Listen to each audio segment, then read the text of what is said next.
Let's see. I see. Ooh, right on time. I see Chris is in the house. How are you, Chris? All right, Deb, how are you? All right. Good, Indy. Yeah. I will let you go and have a great show. Oh, we appreciate it. Thanks, Deb. Just one thing. Remember, everybody, next week is Resurrection Sunday. So kind of be thinking about, because I want to get y'all's, I just want to get y'all's testimony, okay? All right. And now I'm going to turn it over to Chris Moore. And your voice, your call. Appreciate it, Deb. You have a good evening. You too.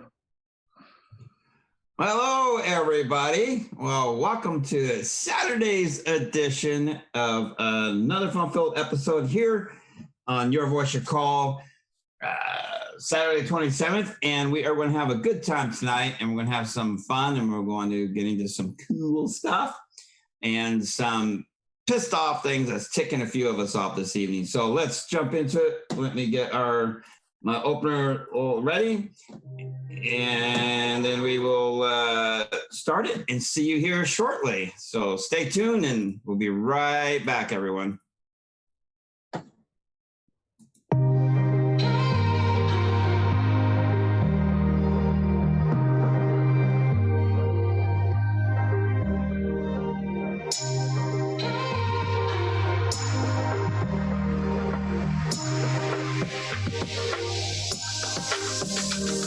As we move through space on this blue marble we call Earth, a future of uncertainty, we're being censored and told what we can and cannot do.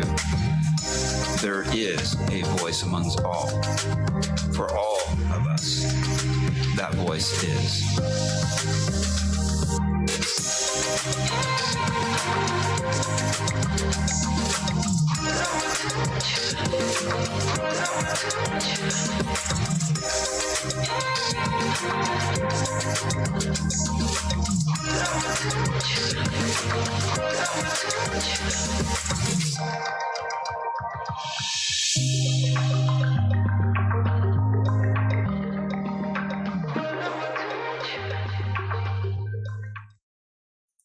Well, hello, everybody. All right. And tonight, my special co-host is Derek from Indy News and the Common Sense Show right here in PSB. Derek, hello. Hello, Chris. Good evening. Good Saturday evening. Glad to be here. And for all of your viewers of your show are wondering why your show is not showing up on Indy News, neither is the Common Sense Show. Well, apparently, Chris, we overstepped the air fingers quotes community guidelines on YouTube. So we have been sent to the corner for 7 days. Yes, and that's going to fall in line with tonight's gripe a little bit about the censorship that's going on. And the episode Derek is talking about is last Saturday's episode when he shared up to his channel, Indy News. He got hit, but oddly, I didn't. And that just tells me it seems like that YouTube is like nitpicking or zooming in on people. Exact same episode. It goes to the channel that it's uploaded to. That's why they didn't hit you. Yeah, I uploaded it later. I showed up and I was like, wait a minute, when you told me what happened. And all of those that are watching, viewing, wonder why I haven't been so active. Well, I got a 7-day ban on Twitter on Your Voice, Your Call. I still can use my other page, but I was like, what? And I'll explain what happened here momentarily. I'm also on a 30-day ban on Facebook. Oh, wow. Yeah, I didn't dodge that one very good, Derek. And everybody's probably wondering, Chris, what did you do to get a 30-day ban? Big number 5 of my warnings, Derek, I believe. Wow, I couldn't believe it. So I can't post anything. I can see, look at, and whatnot, and click on articles, but I cannot post or comment or share. I was like, wait a minute. So it's because there was a comment of people who were passing around about the things happening on with the election. And I'm watching some terminology because that's what nailed you, I guess.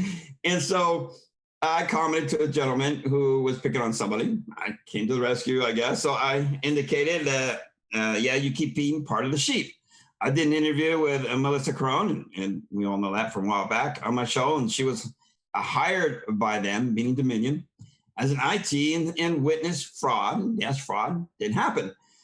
And then I put in a little nice comment. So if a child can see that there are issues, then so should have you.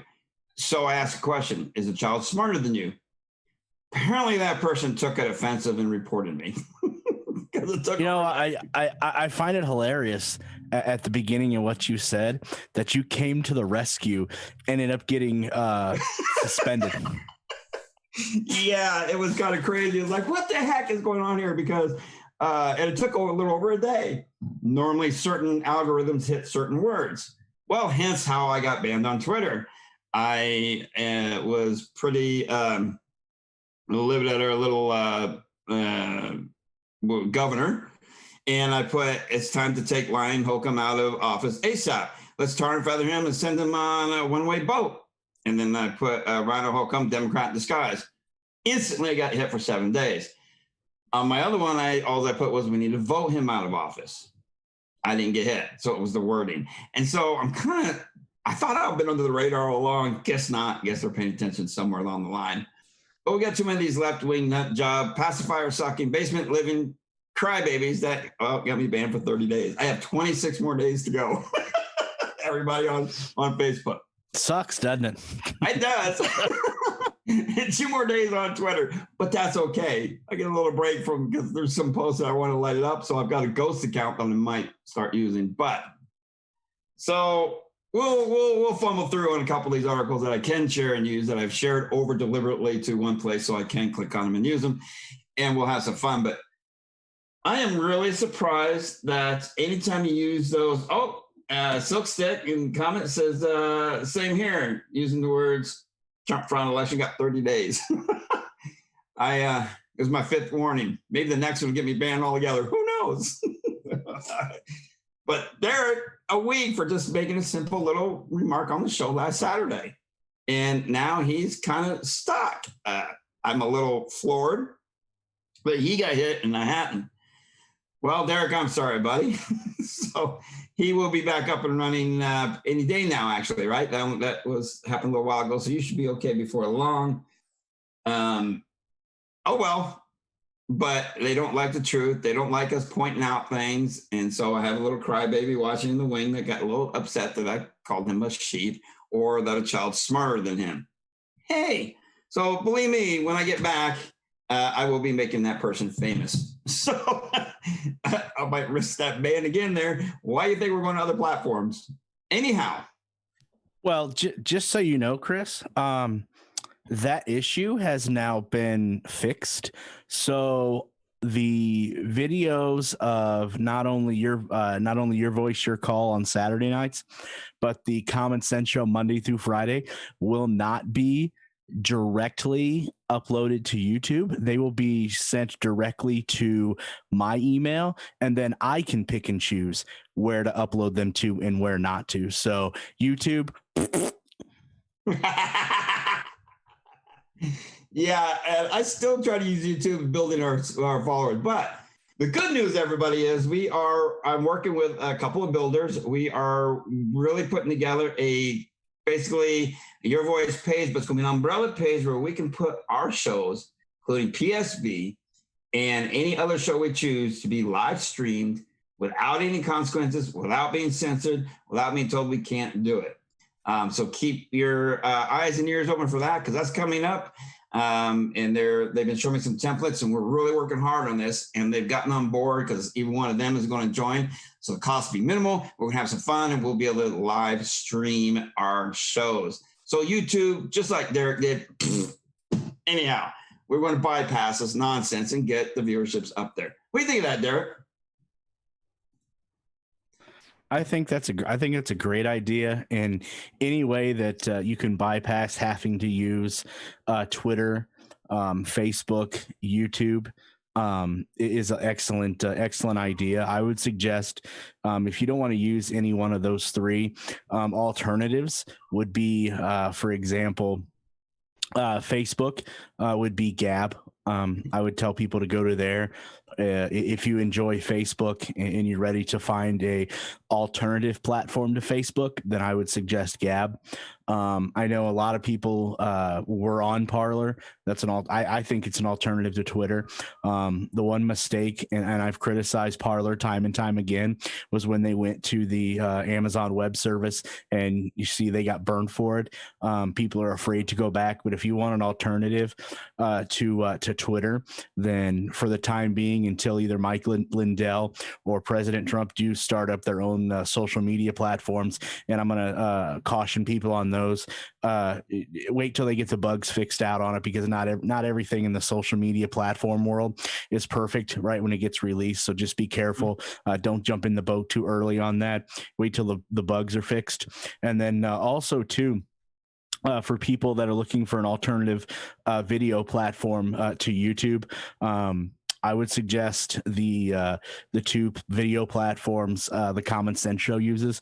One is Rumble, and that's highly popular. And then also too, you have BitChute as well. So those are three right there that are alternatives to your mainstream social media platforms: Facebook, YouTube, and Twitter. Yeah, I'm on. Your Voice is on those platforms. We haven't really utilized them as much, but we are now. We're utilizing them more. So we're on Rumble. We are on all those other platforms, as Derek just mentioned. Just look for Your Voice, Your Call, and we're there. So we're going to build that up. And then, like I said, the website, we'll be having links and shows and programs. We're going to have a lot of fun with this. We're going to make sure we are not being censored. And the people that are building it are patriots like the rest of us, and they have their own servers, and they are adamant to help to make sure we don't get censored. So I'm looking forward to that, Derek. I can't wait till that goes. It might be a little bit because we're working out with, like you said, working out some bugs, kinks, platform layouts, and they're going to have to get with PSB for, I think it's called an API number, so it can pop it right in, and bam, you go to the website and watch it 24/7 like we do here. So we'll get all that worked out. So with that, we're going to jump right into an article that I thought was kind of interesting. That I don't know what you thought about this, Derek. Now, everybody heard about Pierce on his morning show. Did not believe in the royal son and wife story, right? So Sharon Osbourne, we all know her, Ozzy Osbourne's wife. She is on the show The Talk, and I have to say I like The Talk, given because they're pretty straightforward, and they don't badger everybody. Just to clarify, you like the TV show The Talk, or you like to talk in general? Both. Just clarifying. Yeah, both. But smart. On my breath there. But what I found interesting about this, I'm going to show this article, and I can't believe they actually went after Sharon for support and a couple of things, and then I guess an episode got heated when the show The View, which is the most hated, most vile, most disrespectful show still out there, filled with hate and disrespect to anybody, and it's still on the air. So they get mad at a host for standing up for a belief, but they won't shut down another show that's doing nothing but propagating hate. Can't stand Trump, can't stand anybody who likes Trump. Always racist, is always hateful. And unfortunate, Whoopi and a bunch of them are on there, and I can't stand that show, and most people don't. I'm surprised it's even on. But they get mad at Sharon, and we all know who she is. I mean, I think she's a wonderful person. She does a lot. Her husband, Ozzy, and this kind of, and look at the program, it's CBS, okay? They got mad that she'll no longer appear on this talk after heated on-air discussion about racism earlier this month. The network said Friday Osbourne had decided to leave the show after a review that found in part that Sharon's behavior toward her co-host during the March 10th episode did not align with our values for a respectful workplace. But yet, as I said, The View shows all kinds of disrespect. So anyhow, I can't, there's a big conflict here. You can't have it both ways. Network, hear me, network systems, network TV, you can't have it both ways. Well, Chris, think about this. You know, you're comparing The Talk to The View.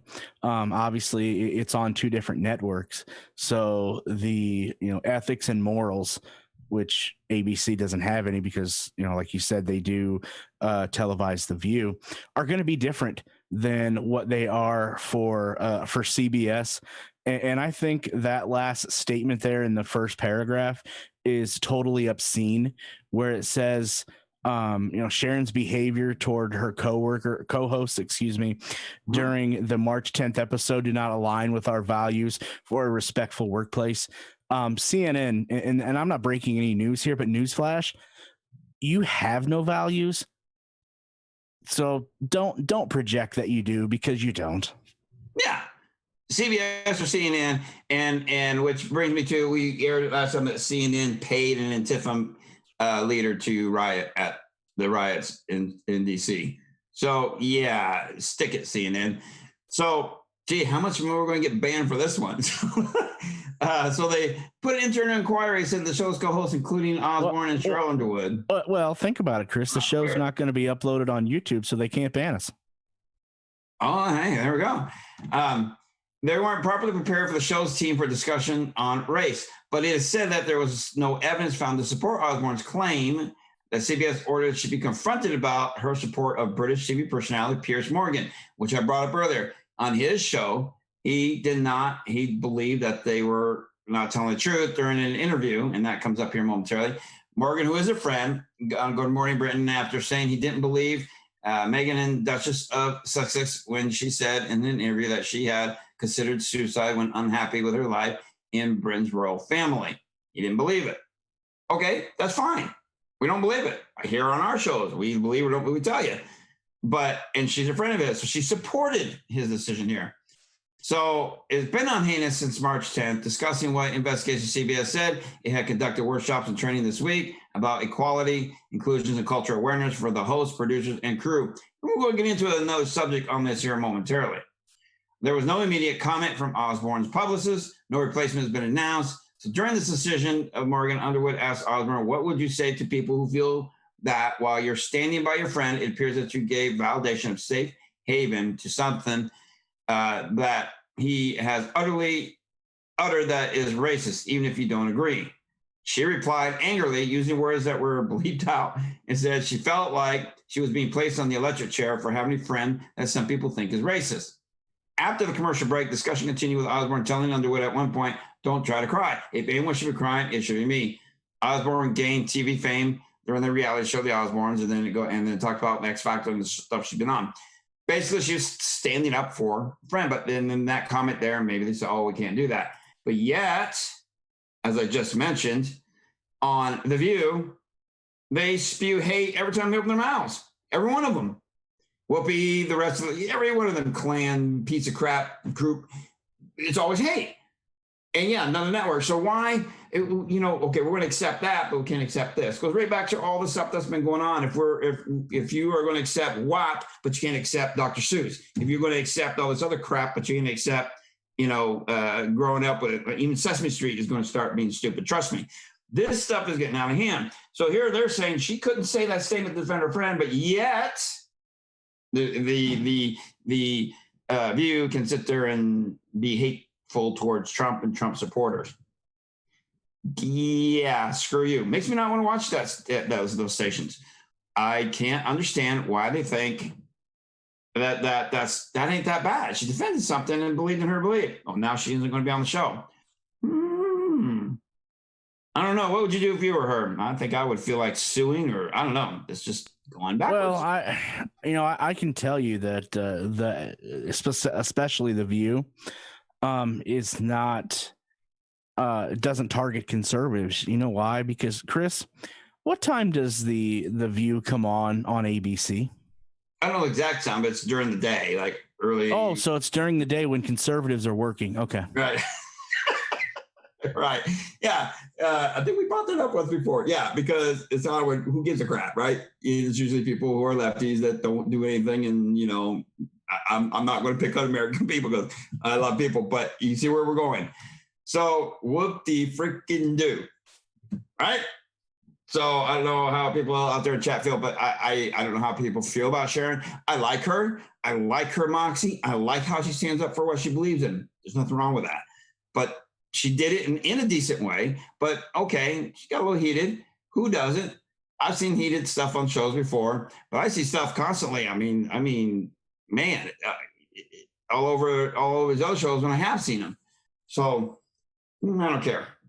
Anyhow, I just want to bring that up because I thought that was kind of interesting. The hypocrisy does not only happen in our elections or in our backyards, but it happens everywhere.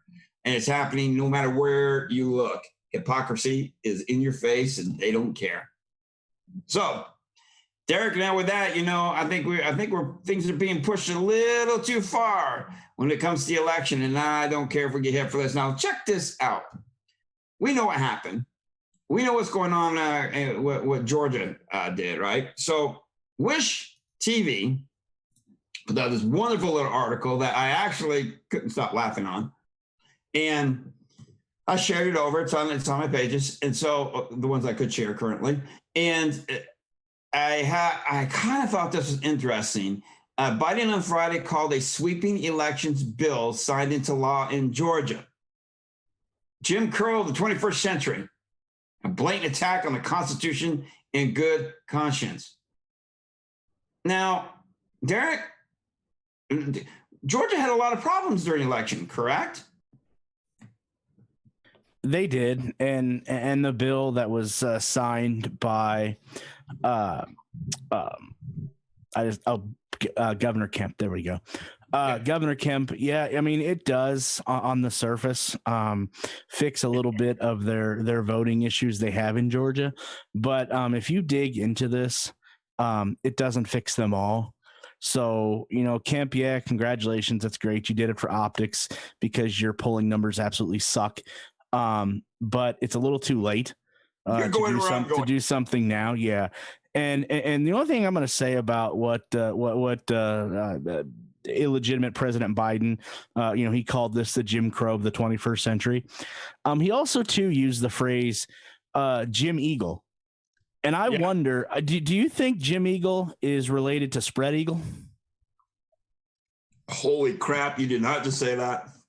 Oh, yeah. If he can say Jim Eagle, I can say Spread Eagle. You went what I was thinking. And okay, I think this is all for show. Georgia knew they screwed up, so now they got to come around to that. They got to pedal back and cover their asses.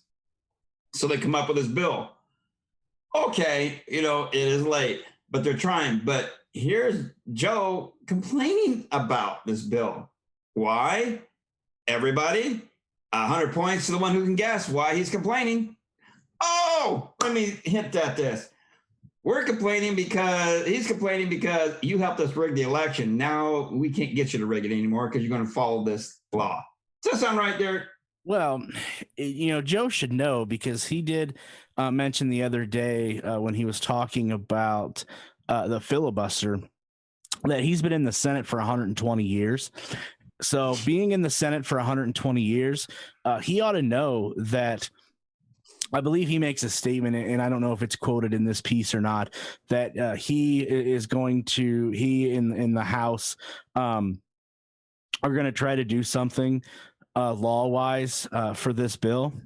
Well, unless HR 1 becomes a law, which would federalize our elections, which would be a travesty for the United States, because there would never, ever, ever, ever, ever, ever, ever, ever times a bazillion there would ever be a conservative president. The voting laws would be, or the voting system would be federalized. So then, yes, he would be able to do something. But again, Joe being in the Senate 120 years, like he said, he ought to know that it's up to each state to do their how they're voting. It's not up to the federal government. So. Well, see, that's what I'm wondering, if that HR 1 passes, will this law that Georgia put in actually work or not? Well, the federal law would trump whatever the states put in, because in that HR 1 bill, it would federalize elections. So whatever the federal government decided on how states are going to do their elections, that's how it would be done. It wouldn't be done individually in each state. So Yep. And, like I said, he calls it 20%. Now this kind of gets me into a recount after recount and court case after court case upheld integrity. Wait a minute. Let me back up. Upheld the joke and outcome of a non-fair, clearly not free, and definitely not a secure process. Biden said in a statement released by the White House referring to the 2020 election that they stole when he became the first. I can't say it. I cannot say it. I'm sorry. I'm not going to say it. Nearly 3 decades to win the state. I'm not going to say it. Sorry. All right. I have an issue with that quote. Scroll back up. First off, recount after recount. If you're going to count the same illegitimate votes and illegal votes time after time, It'll be the same. A kindergartner is going to figure this out. You're going to come up with the same number. Uh-huh. And there was no official court case. Uh-huh. So I don't know how the White House can say with a straight face, or whoever released this statement by the White House, that again, recount after recount. Hey, putzes.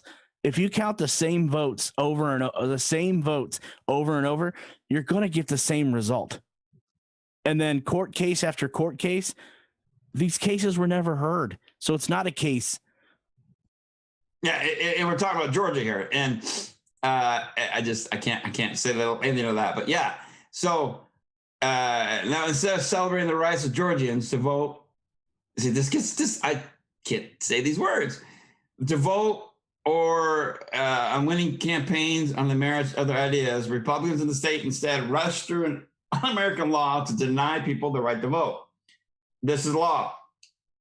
Like so many others being pursued by Republicans in state houses across the country in a blatant attack to the Constitution and good conscience, Fool said. Listen to that for a minute. To deny people the right to vote. Right here, big bull. This is a quote from him. Un-American to deny people the right to vote. How did this? How did the people in Georgia get denied the right to vote when there was more votes counted in the state of Georgia than there were people? Yeah, so and he's not, and because of this law, he's saying that they're denying the right to vote. HR 1 is going to deny our rights to vote. This fool is just a fool. Okay. No, he is a schmuck. He is a 100% schmuck. I like that word schmuck. Yeah, but see, now you're giving the term schmuck a bad name towards Schmucker's jelly, and I like their jelly. Well, actually, if you look up the definition of schmuck, it's used in the military when they can't identify a body. They say a male is a schmuckatelli and a female is something else. But okay, he is a bona fide schmuckatelli. All right, we'll go with that.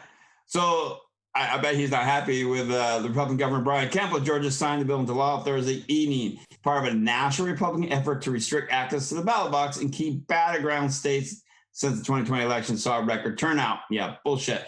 Voting rights advocates say the newly signed bill in Georgia underscores the need for federal legislation to set a national standard for voting rules. That's because they want to rig the election over and over and over till time ends. They want to be able to rig it in your face again. So, repeated his call for Congress to pass the voting rights legislation, adding this is Jim Crow in the 21st century. Is he foolish? I didn't watch his so-called little release. I got bits of it, and I'm going to hit on something. He concluded his statement by saying that it will take this case to the American people, including Republicans, who joined the broadcast coalition of voters ever in this past election to put country before party. If you have the best ideas, you have nothing to hide. Let the people vote. Okay. And this is a contrary statement. Let the people vote. If you have nothing to hide, why do you got something to hide there, schmuck? I like that term. I mean, I call him Pedal Joe, but I like schmuck. I might use that more often. So if anybody watched it, from the highlights I saw, he's reading a script in his little thing in front of him. Questions and answers. They ask him, he has to scroll through to find the answer to say something. Then I'll guarantee he's got pictures of everybody in that thing, and he's got to look to see who he's talking to. Yes, he had a cheat sheet of the reporters there, and those reporters were handpicked, so he knew who was going to be there. And so, hello, he took 6 days off to prepare for this bomb baloney crap preset, I don't know what to call it, trash. Dumpster fire. There we go. To sit there and tell everybody I'm stupid, and guess what? I'm proving it right now. Okay. Mark my words. Anybody out there in chat, Derek, anybody, do you think there's another country right now sitting there, kind of flipping a coin, getting ready to see if they're going to push a button or not, to see what our fool of a leader is going to do? Every country around the world is laughing at us. Yes, in one way, shape, or form. We are the butt of every country's joke right now. And that's pretty bad. Even Poland is probably picking on us. And there's so many of those. So he's sitting there proving he's an idiot. This is all a setup. Don't think it's not. Any moment now, the Ho is going to step up. We're finding him mentally incompetent. I'm going to take over. And we're really going to be screwed. If he survives 4 years, I'll be surprised if they don't do a move on it. But no, I say I'm going to predict by this summer, Harris is going to be president. I'm predicting that because he has over and over. They are deliberately setting him up. They're deliberately setting him up for a downfall for people to go, hey, this guy's going to get out of here. Hey, we can't have this anymore. Well, what'll happen is, what will happen is he will actually set up his own exit. And, he's going to say, well, with my mental capacity, being in decline, I just don't think I can fully run the country as the president should. So I am going to step down and relinquish the running or the presidency to my vice president, Kamala Harris. That's exactly what he's going to do. He's going to push through all these executive orders, all the power grab that he can, and then he's going to be painted as some type of gentleman, and he's going to step down and allow the first female president in the United States. Watch. Oh yeah, he's going to make it look like he's deciding it when they're telling him to do this. It's all been planned, and then they're going to run the country into the ground, and so worse than we are now. I'm going to say this. I don't like him, but I'd rather have him stay the 4 years just so we don't have her in that seat, because it's going to be hard hitting when the next president's run. But I don't see it happening. And if it does, great. Call me out on it. I hope so. But she steps up, guarantee we're going to be in a folly. And he's going to make it look like I got to do this in the best interest of this nation. No, you fool! You knew before you ever ran you weren't going to be able to do this. I mean, this guy. Let's just get down to the brass tacks of things. This guy is a complete disgrace. He can't even walk up a flight of stairs. He can't even walk up a flight of stairs. This is a total embarrassment. It's a total disgrace from where the United States was just a little over 4 years ago to now. This is an absolute embarrassment. And then you have the Associated Press reporting, and this is disturbing. The Biden administration is not, I repeat, not requiring FBI fingerprint background checks. It gets better. Of caregivers at its rapidly expanding network of emergency sites to hold thousands of immigrant teenagers. This is alarming to child welfare experts who say the waiver compromises safety.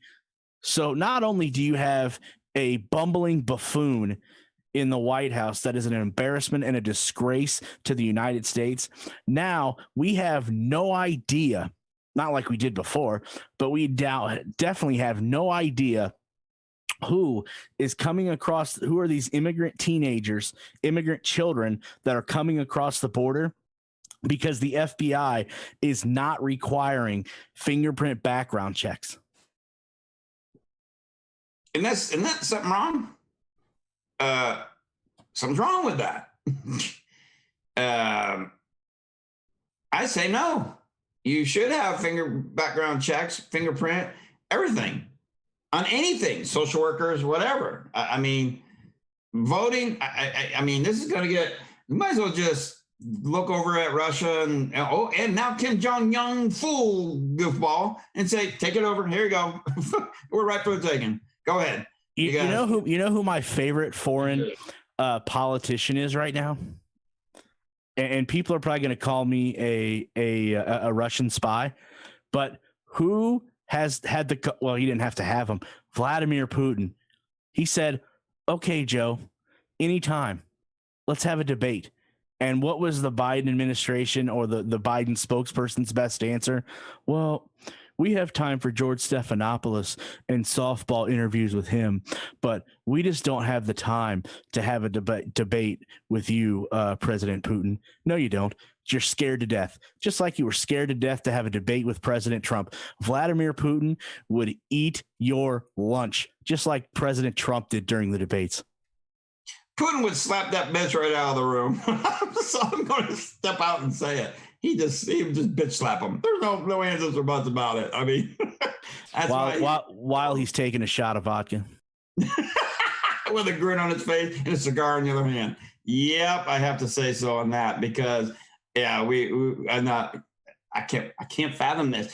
So I'm telling you, somebody's getting ready to test this great country very soon. And it is not going to surprise me if it's Kim Jong-un, whatever you want to call it. It won't surprise me if it's North Korea. It's not going to surprise me if one of these countries say, let's try it. And then we're off in a war.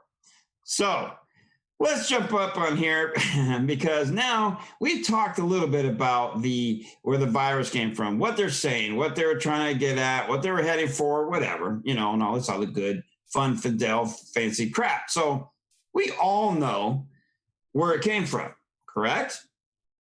Am I right? Wrong?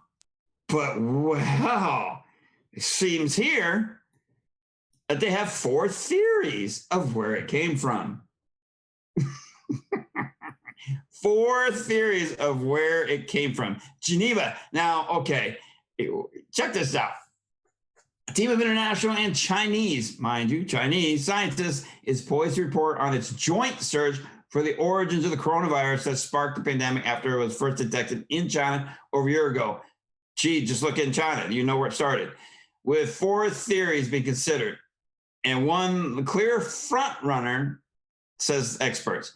The report is being published after months of wrangling northwardly between U.S. and China governments over how the outbreak emerged, while scientists try to keep their focus on so far fruitless searches for the origin of a microbe that's killed over 2.7 million people and several economies worldwide, which, believe me, the numbers are not that high. And even if they were, they're much lower because the flu does more. So that's another time. It wasn't immediately clear when their report will be released after its publication was delayed earlier. Gee, I wonder why. Are they covering up something? By many accounts, the report could offer a few concrete answers and raise questions. It will offer a first glance in writing from 10 international epidemiologists, data scientists, veterinarian labs, food safety experts, blah, blah, blah. China, where a market was seen in the initial epicenter earlier this year with Chinese counterparts who pulled up the bulk already data. Yet, man, they got over it pretty quick. Anyhow, critics have raised questions about the objectivity of the team, insisting that China's government had a pivotal say over its composition. Of course, we got to cover this up. Defenders of the World Health Organization, we'll call them WHOOPs, not WOW, which assembled a team say it can't simply parachute in experts to tell a country what to do. The experts of the world, the first step in investigation, the origins of the virus, and that of the whoops will probably say this, that Matthew Kavanaugh, director of Georgetown University's Global Health Policy and Governance and O'Neill Institute, I expect some criticism, and this is insufficient. The Wuhan trip is billed as a phase 1 and vast undertaking. So let's see, hold down here, because who China's iron in the ground. Deputy director, I'm trying to find out where it says it. The Mirror News conference in China last month that they're in order of likelihood from a bat. There it is. They want to say it came from a bat through an indeterminate animal, straight from a bat.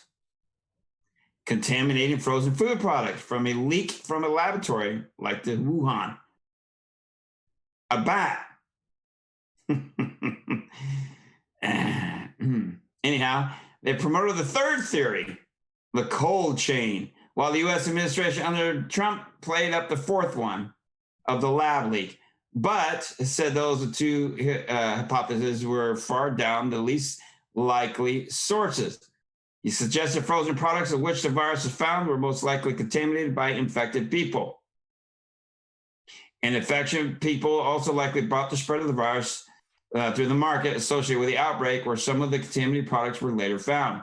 So in general, the conditions of the spread of the infection were present at that market. I hear cover up. So at this point, there are no facts suggesting that there was a leak from a lab. If sudden scientific facts appear from somewhere, then accordingly, the priority of the version will change. But at this particular moment, no. And so they don't want to say it leaked from lag, so they're going to blame it on frozen food products and or a bat. Derek, I hear cover up. I smell cover up. Well, the only thing I'm going to add to this is I seen a story last couple days, and a piece from the story has to do is talking about the ex CDC director, which I believe is Robert Redfield, I believe. Yeah, and he said that the coronavirus, the China virus, most likely originated in China's Wuhan lab. But the funny thing I thought about this snippet from the piece is they put in there, though he stressed that it was his opinion. So somebody told him, yeah, you can share what you think, but make sure you stress it's your opinion. Well, it's not an opinion. It's a fact. And after I read this, the first thing I thought of is ex-CDC director says coronavirus most likely originated in the China's Wuhan lab. Huh. No shit. That's the first thing I thought of. Yep. If it didn't originate in China's Wuhan lab, then why is that lab so tough to get into and investigate if it didn't originate in there? If it didn't originate in there and you had nothing to hide, then open the doors and let a unbiased investigation team go in there and investigate it. But instead, when this first became prevalent in the United States over a year ago, and remember, it was 15 days to flatten the curve. That was a year ago, by the way. Mm-hmm. That I better not make that analogy, but that lab was locked up tighter than Chris Moore's Boone's Farm wine. And I don't drink Boone Farm wine. Wait a minute. Well, I had to use a different analogy. Oh, well, you trying to keep it nice tonight? Yeah, everybody. So, welcome there in chat. See, Sonny's kind of hanging out there. Dynamax on. Glad you guys are tuning in. Medieval, hello, everybody. We're all glad you're tuning in and checking it out. So, Boone's Farm. I can't stand that stuff. I like real wine. Anyhow. And so there you have it, everybody. They want to blame it on a bat or blame it on a frozen source of food through the markets. Somebody already being infected. I smell bullshit. Anyhow, it came from their lab. Period. You wouldn't have nothing to hide, like Derek just said. So, yeah, whatever. Now, I find that interesting because we're never going to hear the end of this, but it is going to disappear. And then we can come back and make excuses and bring it up here and there, which brings me to something with local. When I actually kind of thrilled, Derek, that even though I pick on Holcomb, I pick on him all the time. I pick on Joe, our retarded mayor, and everything else. But he finally said we're going to lift our mandate on masks on the 15th of April. And he basically thinks he can get back to normal. He's for statewide. However, he's leaving it up to local businesses. Okay, fine. But Joe, being the Democrat that he is, it wants to keep the mandate going in our city. Doesn't the state supersede local? I was going to ask you the exact same thing. Because wouldn't Holcomb, if he lifts the mask mandate, I I would think the only thing Joe could do is go home and cry to his whoopee. Yeah. So I look at that and say, the state supersedes. They're in charge. He's lifted the mandate. How can Joe say, "Oh, I'm not going to if the health department says okay," or anywhere else in any other part of the nation, the state's lifted in one town? Oh, it's because Marion County is like the epicenter or the biggest, in population and this and that. No, Joe, it's because you're a dictator piece of crap and you like watching businesses go downhill. But thankfully, businesses have been smart and said, guess what? We are staying open regardless of what Joe says. And we are okay if you want to wear a mask or not, but they're not enforcing it.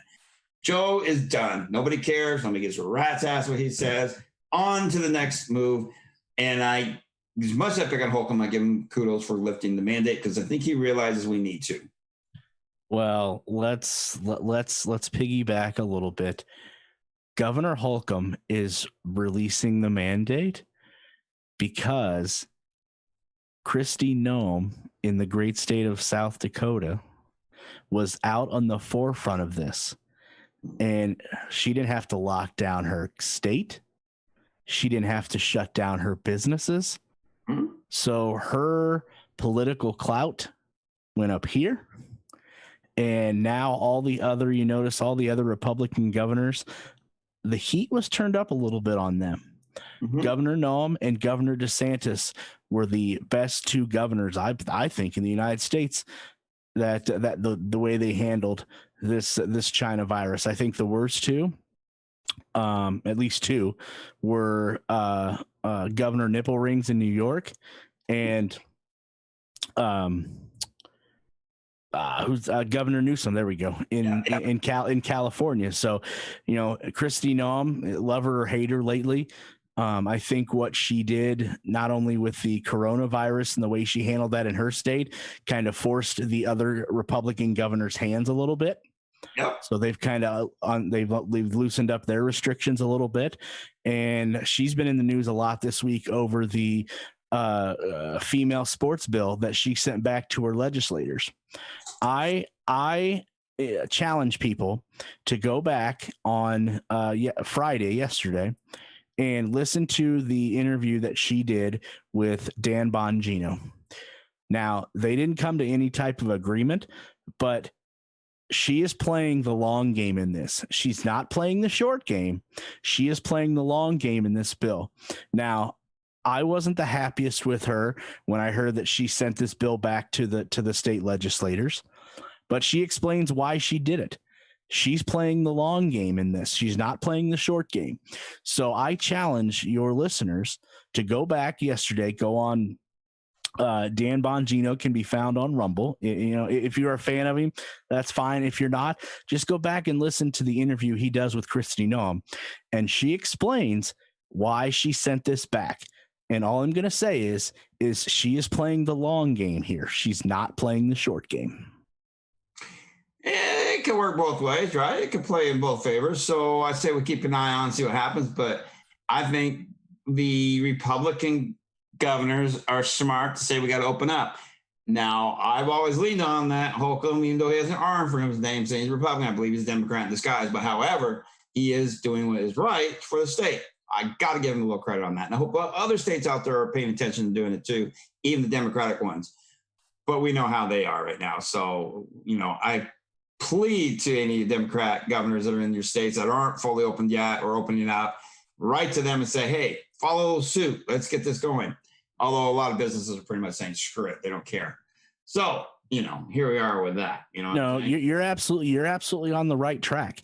Continue to turn the heat up on your state legislators, your House of Representatives, your congressmen and women, and your senators, and your mayors and your governors. Keep the heat up. The louder your voice gets, the more the heat gets turned up, and that's when things get changed. Look at Wisconsin, not Wisconsin, excuse me, Antrim County in Michigan. I don't know if you caught this week or not, but they announced when their next election, they are not using the Dominion voting software. Keep the heat on. Wonder why they're not using it there, Derek. Of course, you're not going to use it. You know, they know that it's a joke. And we're going to get into that because Dominion filed some lawsuits. We're going to get to that here momentarily. But, you know, Derek, real quick, before we get to the top of the hour, and I got a perfect song lined up, unless you have one in mind, guess what it is? Chris, on March 27th, 2021, what in the hell is grinding your gears? Oh, man, Derek, I'm so glad you asked because there's many things this week that I mulled over that's pissing me off or really just putting that claw in the moment of something good going on. And you find an article that just drives it right into the heart of it. I'm sure you've seen this, and I'm sure our viewers have seen this or have come close to seeing this when they're going on. You know our buddy Romney. Has anybody heard this? You know who Romney is, right, Derek? We all know who this goofball is. You're referring to Mittens, the senator from the great state of Utah. Yes, and guess what he's getting? That's right, ladies and gentlemen. Newsmax put it out there. Romney is getting a Profile in Courage award, mind you, for voting to convict Trump. An award for this? You piece of mitten shit. Watch the language. Sorry. Oh my goodness. It's kind of ruffle a feather or two. Why would you get an award for this? First of all, okay. And second of all, you just betrayed the party to begin with and betrayed him. So you're getting an award for being a snake, right? I mean, am I being too nice here? So he voted to convict President Trump during his first impeachment trial in 2020, and he will receive the JFK Profile and Courage Award for being the first senator to do so from his own party. That's something to be proud of. Yeah, he's getting this Profile in Courage Award for being the first senator in U.S. history to vote to convict a president from his own party, but yet a few years back, he was in a presidential race against Barack Obama, if you remember correctly. Uh-huh. And if Mittens wouldn't have choked down the stretch, he probably would have won. So him getting this award is just about as laughable as was it Andrew Cuomo that got an Emmy? Yeah. Oh, or how about Obama giving out medals to not worthy people, or Michael Obama getting a freaking notification in the Hall of Fame bull crap. It just shows you these awards truly don't mean anything when you give them to fools like this fool here and any others. Michelle is not Michelle. It's Michael Obama and Obama's little routine. These awards, quote, quote, are getting out of hand to give them to whoever they just feel like because, hey, whatever. And Mittens is a piece of crap. Okay. So JFK's daughter, former ambassador Caroline Kennedy, told NBC's Peter Alexander in Today interview that Romney was chosen because his actions were like those of the lawmakers spotlighted in her father's book, Profiles in Courage. I think JFK would be disappointed. JFK fought for this country just like Trump did. And he was the first Democrat that fought for this country like Trump did as a Republican. JFK's daughter is, in my opinion right now, as well as this idiot here, is just disgraced her father's name. Okay, period. Call me out on it, call me wrong, I don't care. But this is what gets me. Her own father would probably be very upset at this, I would think. I would think personally, given how he was really trying to fight for this country. So he was willing to risk his career and his popularity within his own party to do what's right for our country and follow his conscience and constitution in his impeachment votes. She says, I think his courage is an example for us all. You piece of shit. The award was created by the family of the late president to honor public figures who risked their careers for embracing unpopular positions for the public good. I'm very appreciative of the honor, but also humbled, you piece of crap. Who added that he does sleep well because I know that I did with what my conscience told me to do the right thing to do. You sleep well because you're a piece of crap and you're sleeping in a piece of crap and money in a piece of crap, millionaire bull crap nonsense, you piece of crap. The 2012 Republican presidential nominee has been slammed by Trump and his supporters and others from his own party for voting to convict him one count of abusing his office at the first impeachment trial, Romney voted not guilty on the other charge of obstruction of Congress. Can't flip-flop. Trump was acquitted of the charges which stemmed from his telephone conversation with the Ukraine president in the call. I always pronounce his name wrong. I don't want to mess it up. Trump asked him to examine Biden's role in the firing of Ukraine's top prosecutor, gee, I wonder why, who had been investigating corruption charges against Burisma Holdings, a major energy company that had employed, guess who? Hunter. Well, no question, there are a few people that are not happy with me. Ram Mitten said, I understand that the nation of the job that I've got. This rest of the article does make me want to vomit and swallow it back down because this guy is a piece of crap. He does not deserve this award in any way, shape, or form, and neither should JFK's daughter be all googly eyes supporting this nonsense, because I would feel like it would be a honest letdown and disgrace to her father's name. Am I wrong? So no, you're not. You're not wrong, and I'm going to continue to lead the charge in this. Go ahead. And I can't remember if I've said it on here. I know I've said it on the Common Sense show, and I know I've said it on other shows. But there is one person that I would love to see primary Mittens in 2022. Now, if he wins or not, I don't know. But there is one person that I would love to see primary Mittens, and that man, yes, leftists, I did say man, I use the pronoun man, is one. I forgot I had my chat screen up here. Let's try that. Scott Baio. Yes, Chachi. Really? Okay, now I've got to add to this. Why do you say you want to see Chachi primary against him? I know he's thought about it in the past, and when Indie News Media was on Twitter before they unfriended us, we actually followed each other and stuff. I can't really say much, but yeah. So then I didn't know. I honestly did not know Chachi ever thought of running for anything like that. I really did not know. I would just suggest follow him on social media. He is very outspoken. Yeah, I knew he was outspoken before. I didn't know how political he was. So I've got to follow up on that there. I'm intrigued. Well, thank you there, Derek. The one and only there from Indie News Media. And you can also catch the Common Sense Show right here on PSP Monday through Friday from 3 to 5 every day. And once he's back up on YouTube and the rest of our stuff we're putting on, you'll be able to follow him some more in there.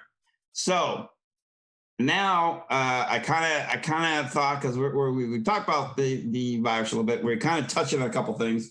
And this kind of interested me, because now, is anybody else paying attention to this? What Pfizer, yes, this is my candidate mayor page, which, I'm using because of the Twitter banning me on my other one for now. So now Pfizer's beginning trials for an oral treatment.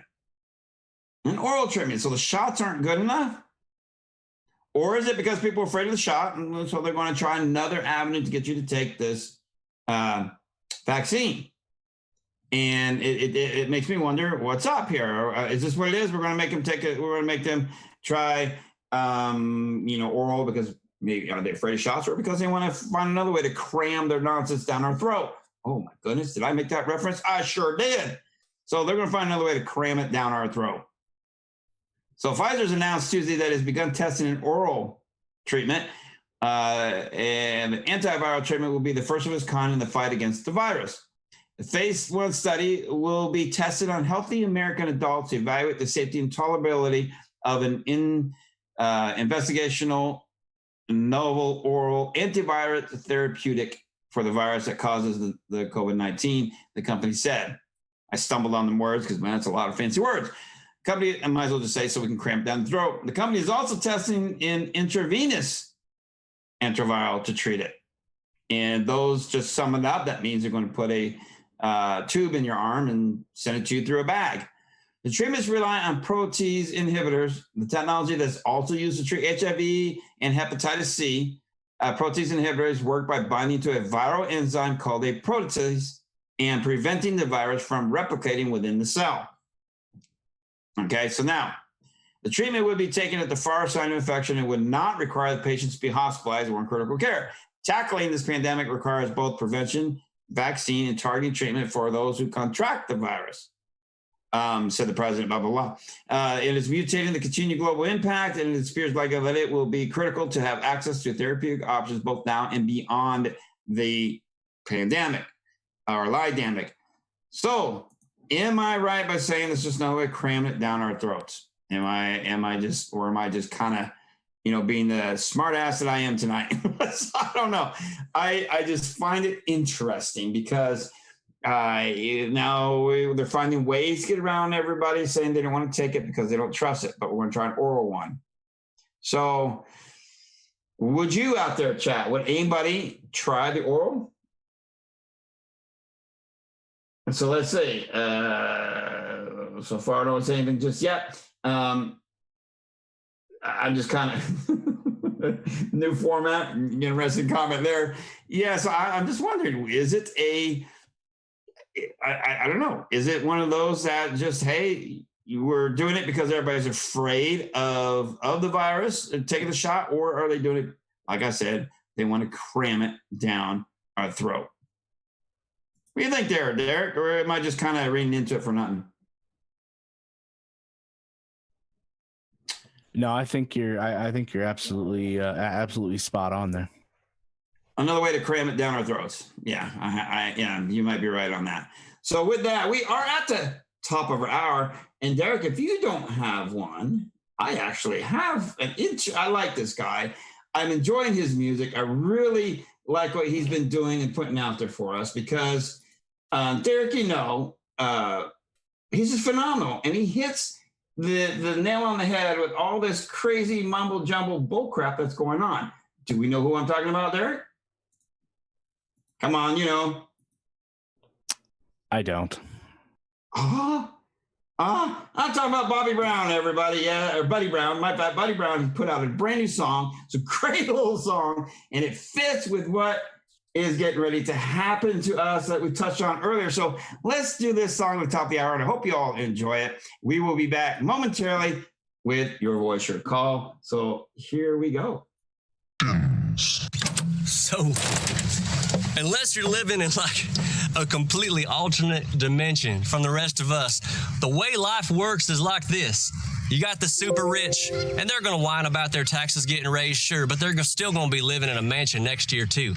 So they really don't care. They're billionaires. You got the poor, who by no means have life easy. They've got life really hard. But they've got programs. They got social programs, health programs, school programs out the ass, right? What's the middle class get? Absolutely nothing but grit and a bottle of glue in their hands. And that glue is what holds this country together. Okay, so when it comes time to put somebody on the chopping block, hey, let's go get the middle class. Let's raise their taxes. Let's make life hard on them. Let's shut down their business. That's the way I see it going down, and it ain't right. This is lyrically one of my favorite songs I've ever written in my life. I know that's a big statement. We got 158 videos up here, but I absolutely love this song. I hope you share the hell out of it and listen to it over and over again. Man, God bless the middle class. We're overworked and overstressed in our nation, while our senator goes on vacation. I'd like to have him come and sit on my tailgate, ask him why he's kicking my friends in the face. The rich got theirs, the poor got welfare. Guess who's gonna get screwed? I'm up at 5, asleep by midnight, working like a fool. Our money ain't offshore, it's moms and pops in old church pews. Why is the middle class the ones that all get screwed? Try to raise up our kids with respect, while our country's getting further into debt. We don't Teach hard work, just self-esteem, and a social justice cause. Try getting off the couch, try following the law. The rich got theirs, the poor got welfare. Guess who's gonna get screwed? I'm up at 5, asleep by midnight, working like a fool. Our money ain't offshore, it's moms and pops in old church pews. Why is the middle class the ones that all get screwed? We're treading water while Congress gets a raise. And if they had our jobs, they wouldn't last a day. And Daddy got laid off last year, we're praying things pick up. 'Cause Congress ain't the ones that make the payments on his truck. The rich got theirs, the poor got welfare. Guess who's gonna get screwed? We're up at 5, asleep by midnight, working like a fool. Ain't had a damn vacation since Corona first came through. Why is the middle class the ones that all get screwed? Why is the middle class the ones that all get screwed? Appreciate you watching. Y'all be sure to subscribe. And just remember one thing. If you pay your bills at the end of every single month and you got pretty much no money left in your bank account, you're not broke. You're responsible. Keep on working hard. We need you. God bless you. I love that song. You know, we played that Thursday. Believe it or not, he was on the Common Sense show on Thursday. He started right off the bat Thursday, and great conversation. Go back to Indy News Media again on Rumble. And check that interview out. We also were fortunate enough to get him to play one of his newest tracks off of American Savage, Wolverine. If you get a chance to listen to that, definitely check that out. But what he said at the end of that, believe it or not, that is the first time that I've ever heard that moniker, and that rings so true. And I failed to realize that, not hearing that, but after hearing him put that in there on that song that you just played, how true is that it's a great way to look at things. You may think that, after you pay your bills, obviously you're not getting as paid as much as you want. Obviously everybody feels that way. But after you pay your bills and you're like, damn, I only got, $150, $200, whatever your bills are, whatever your pay is. Damn, I feel like I'm broke. Well, that's not it at all. You're not broke. You're being an adult and you're doing things the government has no idea to do. Be responsible. I have always said I'd rather have all my bills paid and be broke, because at least my bills are paid. But yeah, he really hit that. I'm glad you had him on, because I want to send him a message, try to get him on, because I really like his music and what he says. Yeah, just remind me and I'll send you the contact information. And I want to show off something too. Chris, I went and got my COVID-19 vaccination today. See? Slide it over. What are you drinking a beer? Oh, no. It's my COVID-19 vaccination. Well, we'll go with that. All right. It just says it on there. That's what it says. Coronavirus COVID-19 vaccine. I'm impressed. And it can. Okay. Okay. Shameless plug. If you are interested in this company makes a handful of, this is the same design as like a can koozie, but shameless plug. If you go to beersy.com and check out their can koozies they have some pretty interesting can koozies, and this one's the one I got. So now I have my COVID vaccine everywhere I go. Hey, I have to agree. I like that. And yes, Peabody, I did accidentally say Bobby Brown, and I meant Buddy Brown when I was getting ready to bring it up. So yes, I did say it by accident. I apologize if I confused anybody. But yeah, So, and with that, and I'll go to shameless plug, and Derek had checked this out too. A friend of mine locally, who is a sponsor of the show, at Gray Skull Collectibles, located here at 12059 East Washington Street, has some T-shirts in the shop that says COVID-19 made in China. And people are asking for them in sizes and what and sold. So I will get a link for you so you can order those because it's interesting you bring that particular shirt design up because I don't know who your audience, if they watch or listen to any of the videos done by the Hodge twins, but they have a shirt on their website. It's called, we call it the China virus because it came from China. I just bought that shirt today. Along with, and this is really going to tick the leftists off, I have a white privilege card that's coming with it as well. Well, that is going to tick off some people. You know, that's going to get somebody to come up. Now, real quick on the light side before I jump into our next subject for the hour, because I have to say, and I don't know if you've seen this, Derek, or anybody out there, but I put this out there on Twitter, and you can find it. It will be shared over on Monday. Your voice, your call. Penny for your thoughts. And is this a bit much or what? So, a gentleman in another state, he left his job and he got paid by his final paycheck in pennies all over his front driveway.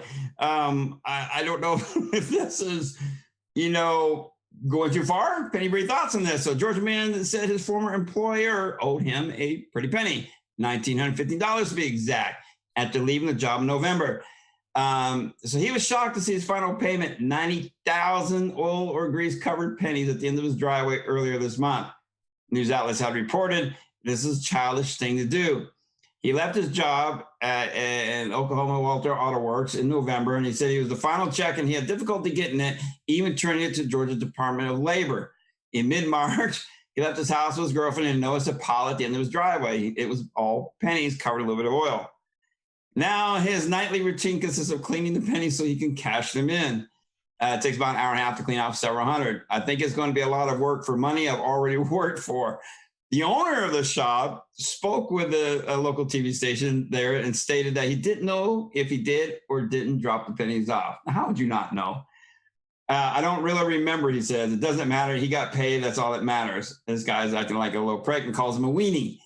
So his girlfriend said she hopes her boyfriend's story sheds light on how people are treated so poorly by their employers. She said that the pair have stopped being angry and are looking at the petty act in a positive light. We've actually found some treasures. He's already found one from 1937 after the first shovelful. So they're not letting us get them down. I find this actually. Is this going too far? The guy got mad and paid him by a bunch of pennies. I don't know, but it's kind of interesting and kind of funny, but kind of maybe something to think about, everybody. I don't know if I don't know what you think. Would you think that would be funny? And I don't know.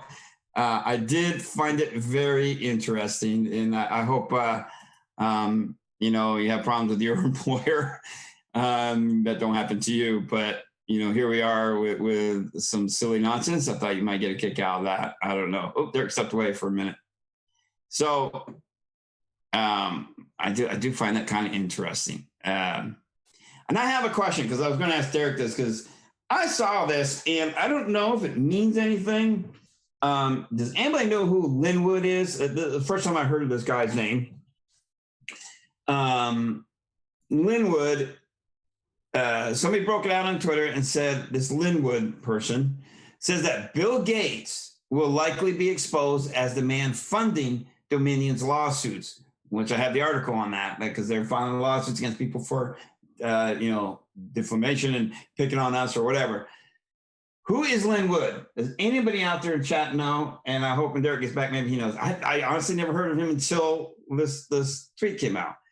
And maybe I'm kind of lost in something. I don't know. Linwood speaks truth. Who is he? Donald, who is he exactly? I try to Google, I come up with different things, and I keep coming up with people saying, don't trust Linwood, don't trust this or that. But in this thing, it says by Alex, not Alex Shepard, a tweet he put out there. It says, Linwood says Bill Gates will likely be exposed as the man funding Dominion's lawsuits. So what's Bill, if this is true, what does Bill Gates have to gain here? And then here's someone saying Lynn hasn't been right about anything, not defending Gates, but Lynn is just erratic. So who knows? I don't know this guy. I don't know if it's true. I don't know who this is.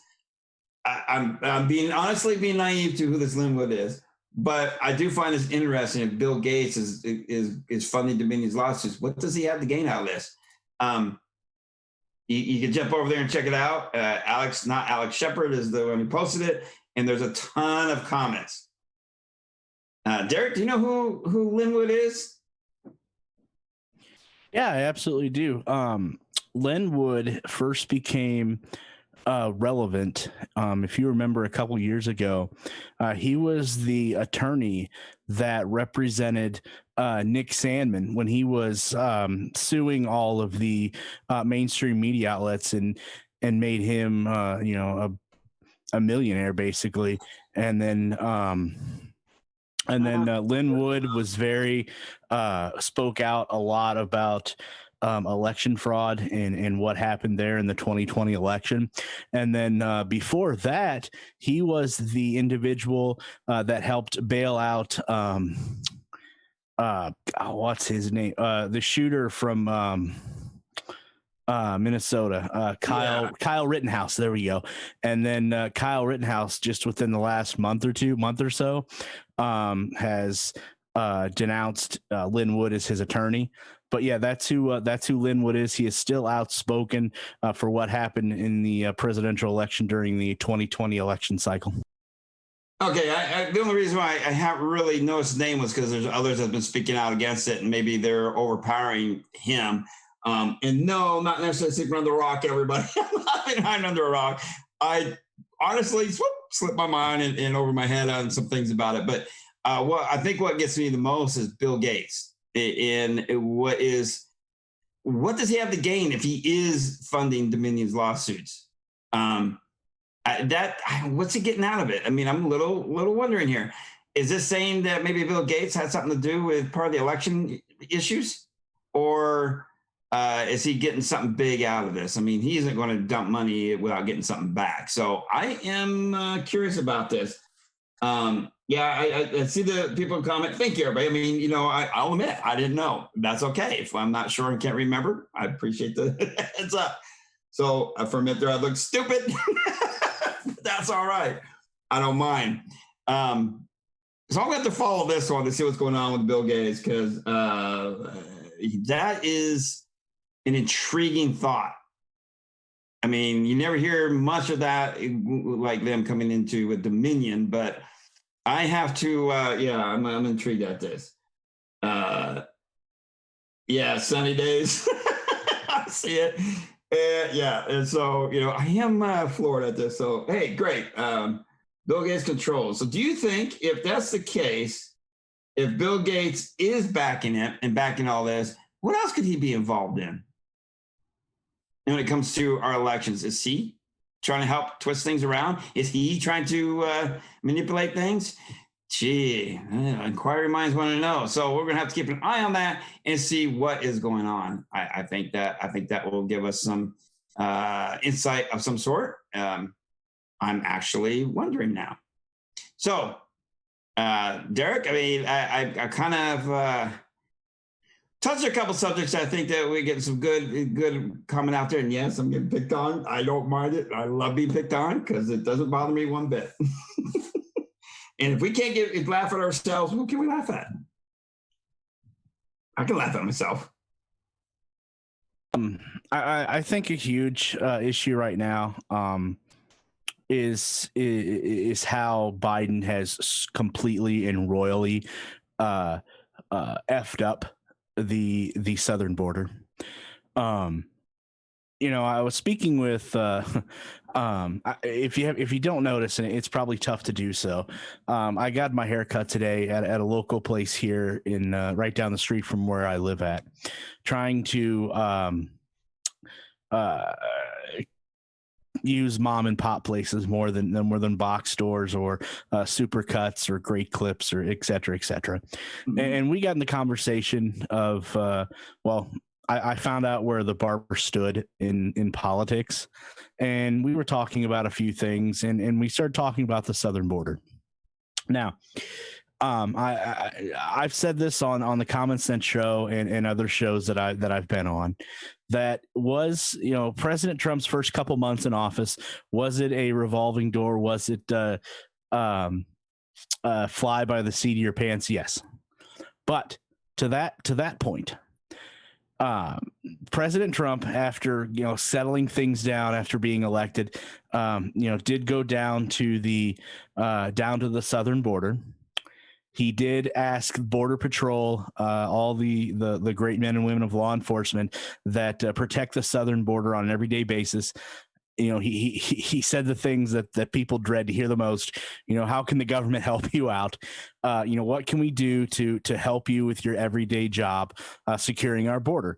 And unanimously, it was obviously a border wall. President Trump fought, scrapped, clawed to find the money for that, which he did. Now, when that border wall was being constructed and after it was constructed, Chris, did you ever hear in the news the border being as wide open and unsecure as it is, or as it has been since January 20th? In the news, no. So that tells you that if the media wasn't reporting on how wide open and how open the border is right now under President Trump, he had it under control. He had the border under control. He had the border secured by installing the border wall, which helped out the Border Patrol, law enforcement tremendously. Now, right, January 20th of 2021 rolls around. You have bumbling, illegitimate President Joe Biden in office, signing, him not knowing, but signing executive order after executive order. People losing their jobs, a Keystone pipeline, for example, that was in the last phase stopped. And now you have 75% of the border wall up. It is keeping illegals out. It is keeping people from crossing over the border. And then all of a sudden, with one swipe of the pen, the border wall construction is halted, complete, kaput. And now, in a little over 2 months' time, after all those executive orders, especially the executive order have to doing with the border wall being halted, what is back up in the news and prevalent today? Everybody that wants to come across can come across. So what Joe Biden has done, and I love this week how he tried to pass off, so to say, his hashtag Biden border crisis to Kamala Harris. Well, funny, because her people said she's not controlling that. So either Joe Biden is lying, which could be, or Kamala Harris is lying, which could be. But what's going on down there is an absolute disgrace. I mean, there was Republican senators that were down there yesterday, and this is tragic. They're doing a press conference, and there's a body floating in the Rio Grande behind them while they're doing their press conference. And then this is unsubstantiated claims, so keep this in mind. But it was either Wednesday or Thursday. Ben Berquam of Real America's Voice got a tip from the Border Patrol agents down there that told him, again, this is unsubstantiated, that the illegal immigrants that are coming over that are being tested and that are coming back positive for COVID are being put in a hotel. Nobody's keeping track on them. No one's making sure they're locked down. No one's making sure that they're quarantined for 14 days. They're just being moved to a specific hotel, and nobody's paying attention to them, so they can just roam in the community. So Ben Berquam, being the great journalist that he is, went to that particular hotel that he was pointed to, spoke with the manager. The manager would not talk about it, and law enforcement was called and said, "You don't belong here." Yeah, I was going to bring up what that Joe was saying. He's turning over the border crisis to the Ho, and my thought is there's a step towards proving that she's going to become president, because you are supposedly the president, which I don't agree with, but here we are. Why aren't you handling your mistake? Because he opened the borders, let him in. Now he's complaining and even bribed Mexico with vaccines to help him out. But now he's giving it to her to handle. So he's saying that she's supposed to handle it. And he's also said, because Archer came out with Wish, he came out and said that he agrees with Trump's border laws that he put in place. So he's going to go back to that. But he signed off executive orders to eliminate all that. So now he's going to go back and try to reinstate him.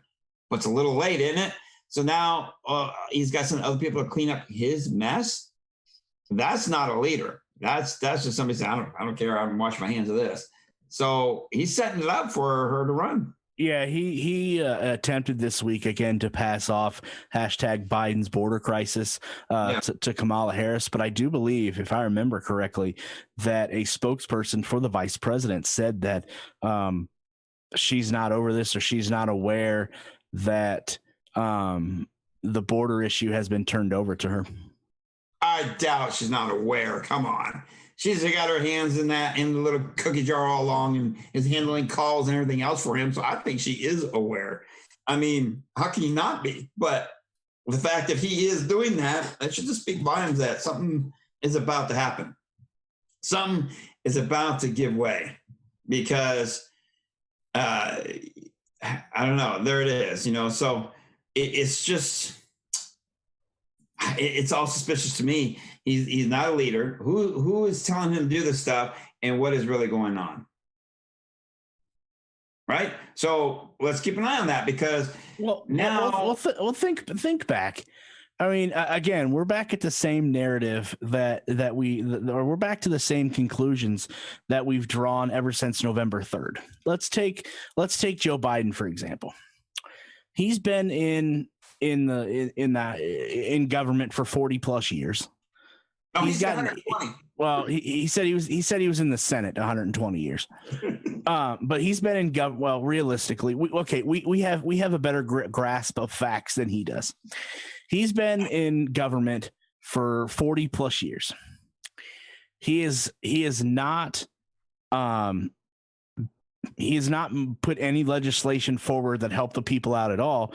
And if you're one of those people that want to argue that, saying that he signed off on the 1992 crime bill.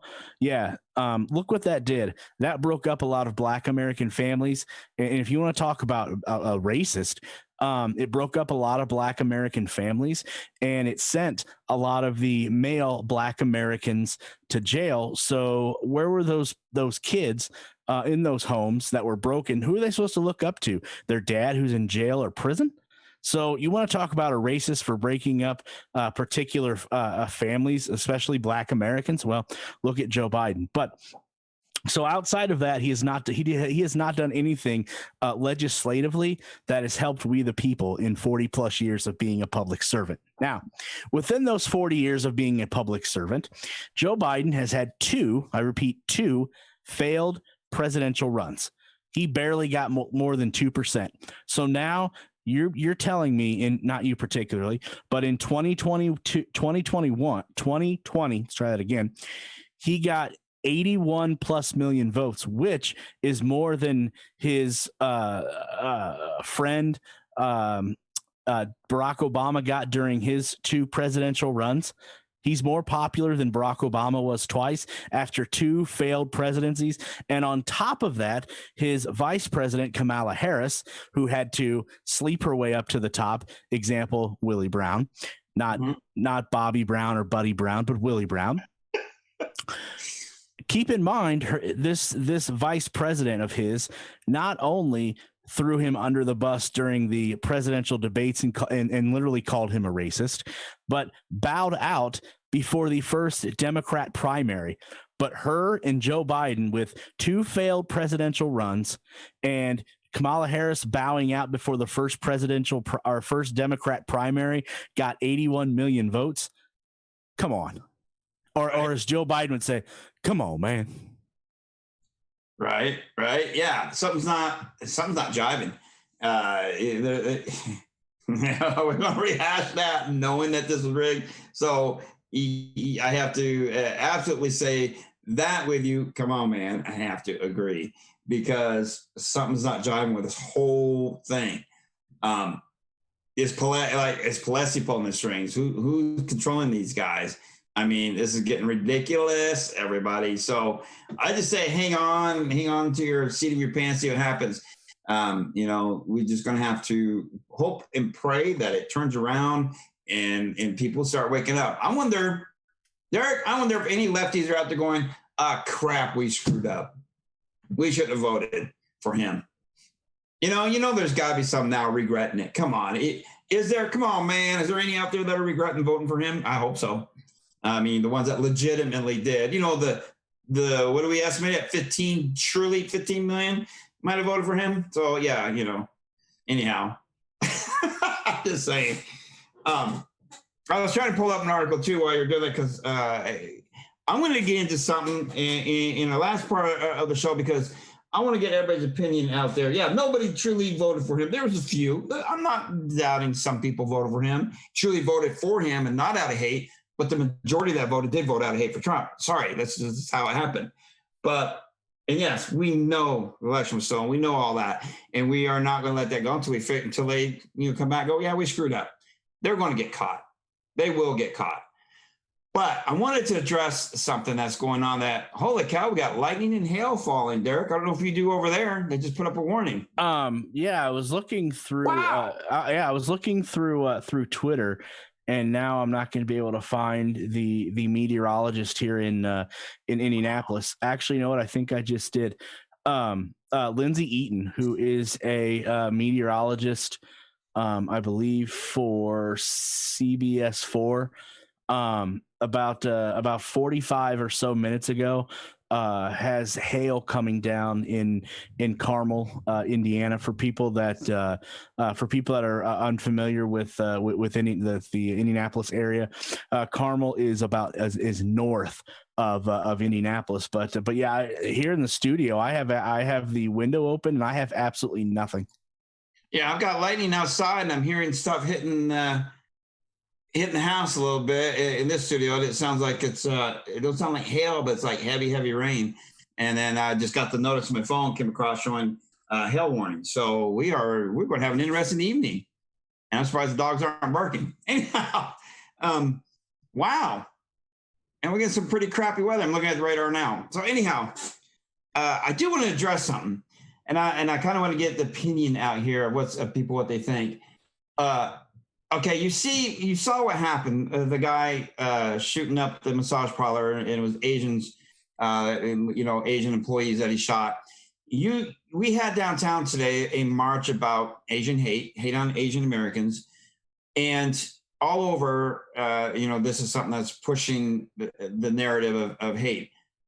Okay, my thought is, okay, I don't condone hate anywhere, and yeah, it's horrible. But where was the hate of people standing out against? A hate on blacks or hate on Mexicans or hate on whites? Or where was the standout when people were rioting and doing things against hate, against racism, and pushing that? But where were these people that were saying this is wrong, this we can't do this, marching on that? But they're marching on Asian American population. Is there a new narrative coming up? Are they is something happening that they're going to blind us to and surprise us? I don't condone hate on any level. Especially that it's a tragic. I'm not making light of it or anything like that. I'll make that clear right here on our show. I'm not making light of the problems going on. But why all of a sudden is this all drawn to that particular group when there's been hate all along? And hate's been around probably since man knew each other existed. So, but why all of a sudden just this one little group? So I want to get people's opinion on that, because it does make me wonder, is there another narrative coming up or not? Or are we just, is it just, okay, we want to address this now, but why isn't people addressing the problems all along? So I think there's some narrative divide. it would make sense, but it's been happening all along, but there hasn't been this kind of a major upset until now. Does it sound weird? What other states are doing this? Where else is it happening? Oh, wow, we're blowing up here in chat here.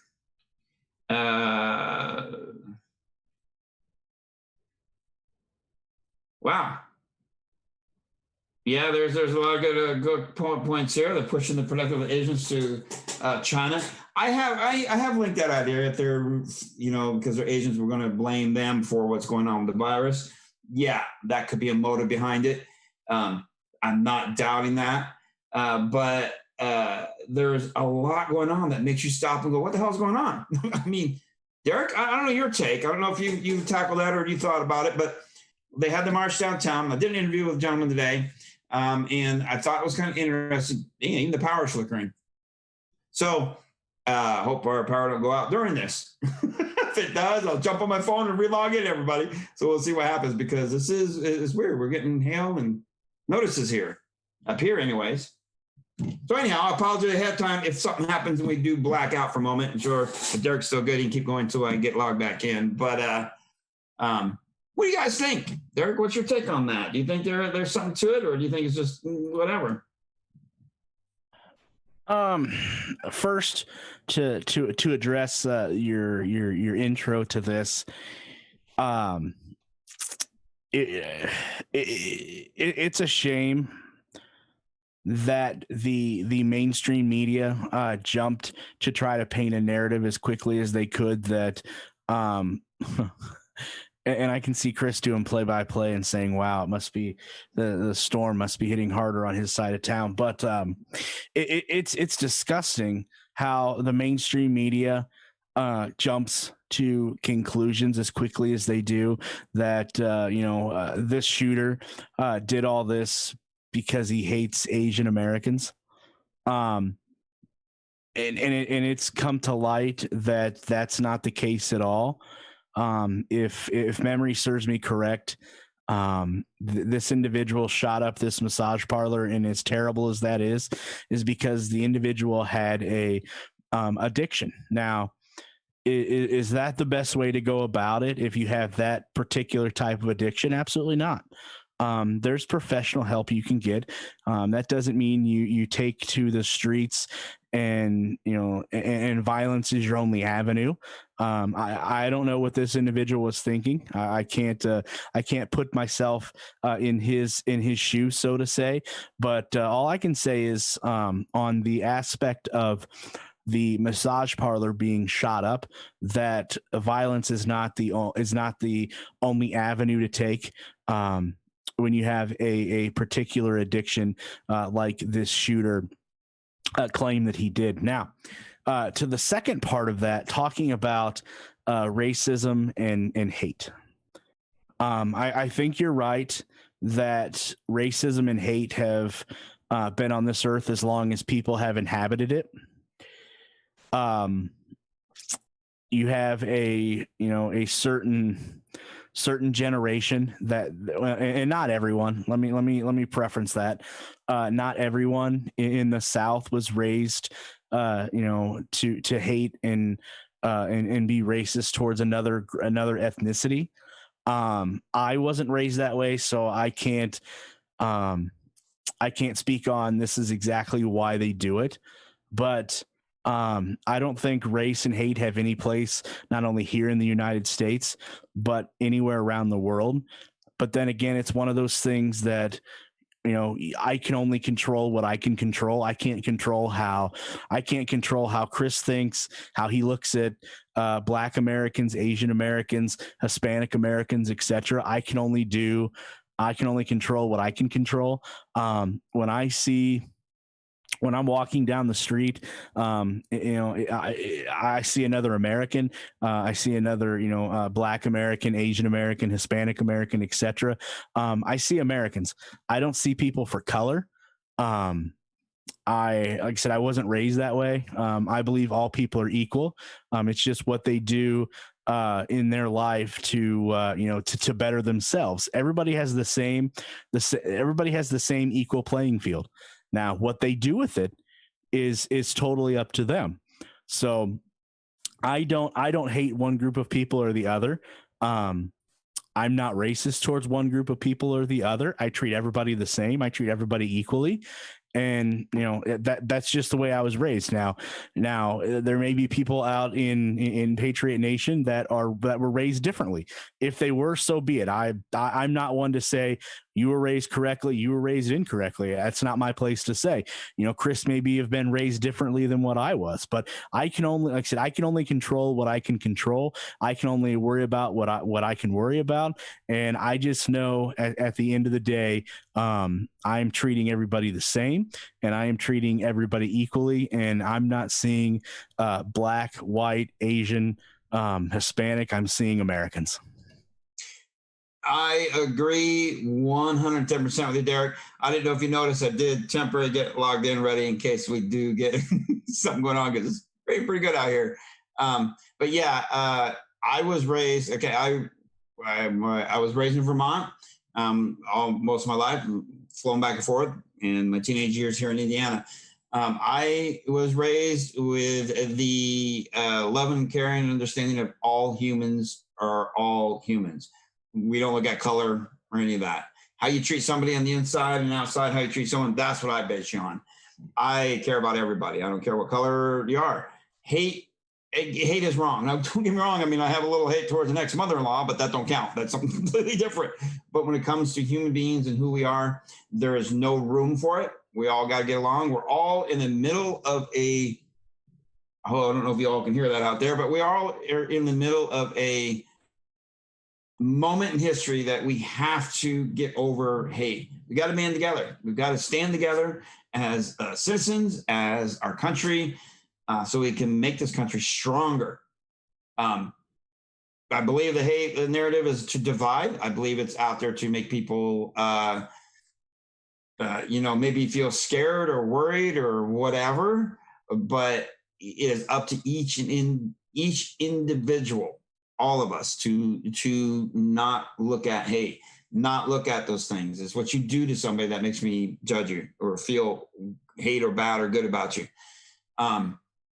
We just got to understand that. And I was raised the same way. I was raised to care about everybody till they prove you wrong. So adamantly, and I think we most are out here, hate is just wrong. So when somebody takes it out on a particular community or a particular race or whatnot, like that, like I did in that parlor, we don't know why. He claims it wasn't race motivated, but it appears it. But I actually think, maybe we should pray for those people that do that kind of stuff, because something had to motivate him to do that. Something made him snap. No matter what it is, there's jokes, whatnot.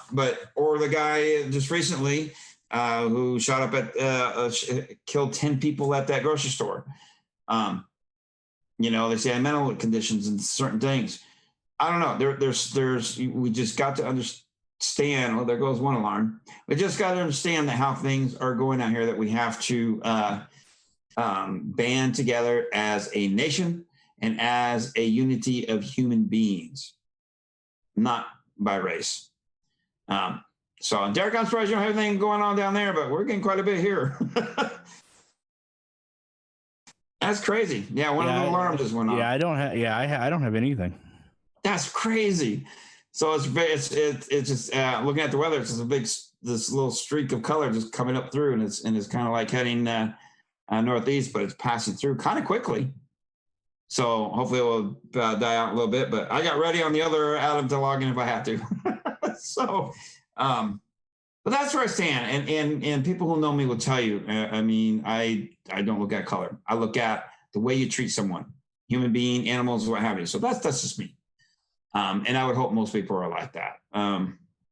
I just say we could just pray for them people and pray for those people that commit those crimes, because there might be more going on than we know, whether they're being paid or not, or it's motivated or not. I brought up a question that I actually got in a good conversation with a couple of people, and then a bad conversation.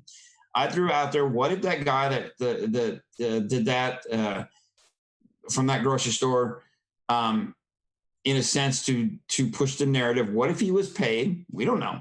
What if he was paid to do that?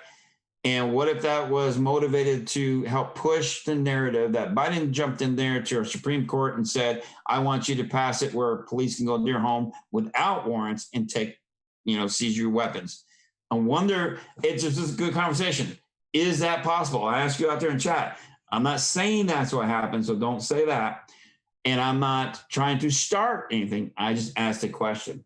What if he was paid to do that as a narrative to push Biden's routine with the Supreme Court to say, hey, we want cops to enter the homes without warrants? First of all, just to tell you all, the Supreme Court is supposed to uphold our Constitution. I don't see it happening at all.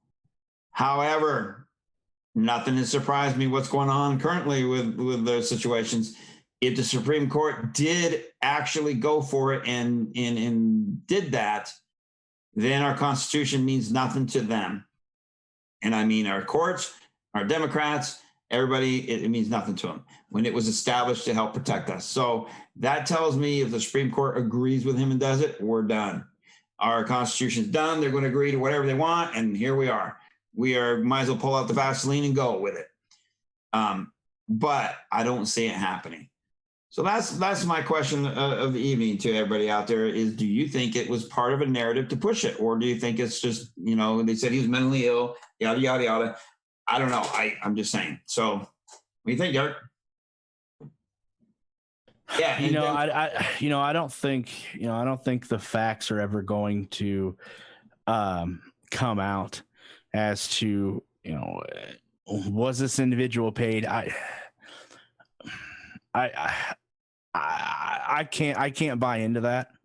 There are just some people that walk this earth that are just, pure evil, pure hate. And is this one of those? Is this one of those people? I mean, I've never had one thought come through my mind that I want to go in a grocery store, department store, et cetera, and try to cause the most damage, most havoc that I can. So, are there evil people walking this earth, roaming this earth? Absolutely. Was this individual one of them? That remains to be seen. I mean, it looks like it, but there's only one person that can judge a person's actions, and it's not I, and it's not you. So, no, that's our Lord God Almighty. He's the only one that can do the judgment, because, and we will never know what's going on in their minds. So we know in our own individual minds. So. I first want to shout out to a couple of our viewers and listeners. I like your handle there, McBurger and Sunny.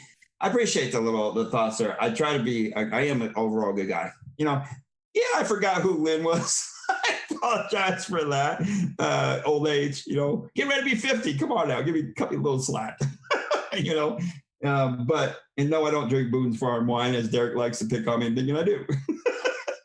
But yeah, it was a question we threw out there. It doesn't hurt to ask and wonder. It gets you to think, just like upcoming episodes will be, because I will be going into some pretty interesting things. Tomorrow's show, I'm actually going to talk about an article that something or several of somethings have been surrounding naval ships. We will discuss that tomorrow. We are going to get into the fun stuff as well about the whole UFOs, space, make you think and make you wonder. We've got to have fun. We've got to think more than just politics. We just got to get out there and use our minds more, and that's something I'm going to be pushing to do in season 2 is we all can use our minds and think, and we all have good comments. We all have the right to our opinions. And I want to have good, engaging conversations with all of you out there. Yes, we have a call-in set up, sort of. I had the Google set up, but to do it live, I got to do something a little different. And I'm looking into, I think, Derek, you guys use Skype. I was trying to look at that. We were trying to do something in season 1, but I wanted to wait. And we were trying to see about implementing with the website. So we got a lot of things in the works coming up for everybody. And I really hope everybody checks it out and wants to hang in and check it out, because when we start doing call-ins again, you'll that way you can call in and engage in the show like we had done before, and I can't wait for that. I think it's going to be a lot of fun, Derek. I'm looking forward to hearing our callers again. Chris, you're old. Switch from Strawberry Hill to Plum Hollow. Wow. Yeah, no, I don't drink that either. I drink good wine, trust me. Sets me back a little bit in the bottles I drink. All right, I'll drop the secret. He drinks Trump wine. Okay, that wasn't a good one. What a good one. You know what? I didn't know Boone's Farm set you back that much in price, huh? He's a comedian now, isn't he? So he's multiple things. He's a reporter, comedian, and friend and producer. Hey, here we go. I'm going to drop some links into chat for you to our Twitter, which will be back up when I say, hopefully Monday, or I think it's Monday is when I'm out of Facebook jail. And I think it's funny. And then also I'm going to drop it lets me get the links, but I can't do anything else. I'm going to drop my Facebook. I know you guys aren't using it. I'm on all social media, though, under Your Voice, Your Call, so you can definitely check them all out and go from there. And then I will drop my YouTube here for you. What the heck is going on here? Sounds like the storm's trying to pass over, so maybe we're going to get lucky here. I mean, I'm still hearing a lot of rain, but maybe we'll get lucky. So power didn't go out. Hey, that must mean they like me being on. Oh, Derek, give me that look. So there's my YouTube drop too. Go on there, subscribe. Like I think I'm at 89, 90 now. I mean, 1,000 to do live stream. But like I said, we're gonna have a brand new, beautiful website going, no censorship, and you all are going to have to jump over and check it out once we get that, and we'll get all that information out. You'll be able to catch PSB on it. You'll be able to catch Derek's show on there. You'll be able to catch other programs and shows from other hosts and guests we've had on, and their own little links and pages. So it's going to be a fun umbrella page that we're developing, and I'm looking forward to it. So yeah, definitely. And I'm glad to see Sunny's in chat. She's been taking a break, joining us in the evenings. She may come back here and there, and she's always welcome. We all know that. So Derek, with about 8 minutes left, and coming up here momentarily will be Hyperdrive. I'm sure he's got a good show lined up for us this evening. I don't see him on yet, so I'm sure he's got something lined up. Yeah, I'm sure he does too. As much that's coming out the last week or so about UFOs. Marco Rubio, what he said the other day, what former DNI Ratcliffe said the other day. I'm sure Thumper will have a lot to say here as he looks like he's going to be coming on here momentarily. Maybe we can you could ask him his thoughts on this information that's being slowly peddled out. Not only from Senator Rubio about UFOs, but what former DNI Ratcliffe said about the unidentified flying objects, I believe, on Maria Bartiromo's show this past week as well.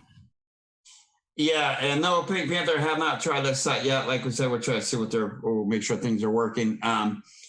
But yeah, that's why I am a big fan of astrology, of space and what's out there, and the abilities and the things that we find and see. And I'm all for possibilities that could happen.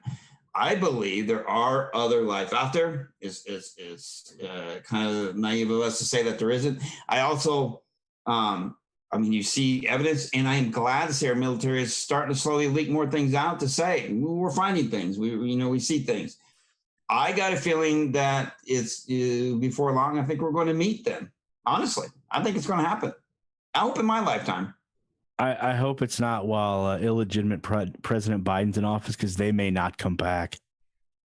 Yeah, if anybody has one that lands and says to him, "Take me to your leader," please don't take him to fool Biden, because he's not our leader.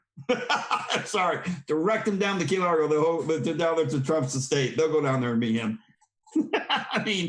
I just no. So. And they probably, if the rest of the world's laughing at us, I'm sure the universe is laughing at us if they know what's going on. Come on. And tomorrow I'm going to touch on a couple of things about UFOs that I actually think you guys are going to be interested. So tomorrow's show is going to be interesting, needless to say. Got a cool article from the Navy that I'm going to talk about, and we'll talk a little bit about it. And maybe somebody, if they want to, can join in. I think if he's inclined, bring his vaccine card again for us to see. Bring it in, and I love it. I love it, Derek. I love it. You got to send me one. You would get on there and show it. Look at that. I like that. Look cozy. Nice.